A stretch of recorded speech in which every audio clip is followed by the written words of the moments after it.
What's up mga boss? So, for today's video, i-repair natin tong grinder ko. Ayaw gumana. Kaya nagluloko siya. So, subukan ko siyang reparin at palitan ng carbon. Makuha muna tayo ng flat screw. Siyempre, tanggalin natin sa saksakan muna. Baka makuryente tayo.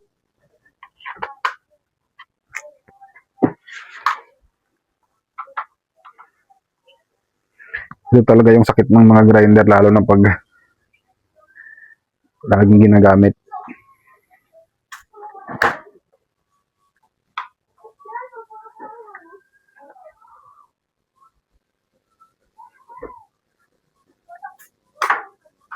Gamit na gamit kasi ito nitong mga nakaraan.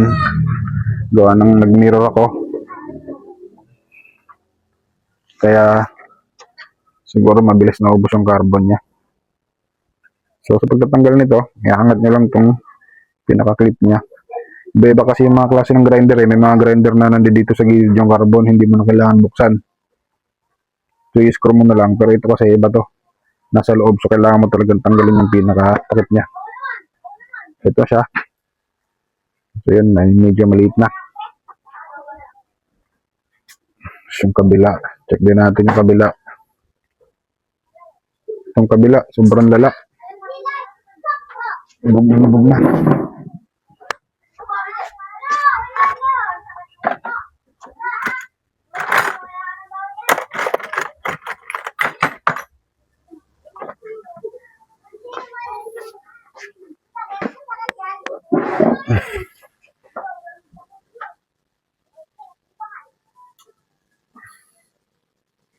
So yan o. Ito nyo. Pudpud na.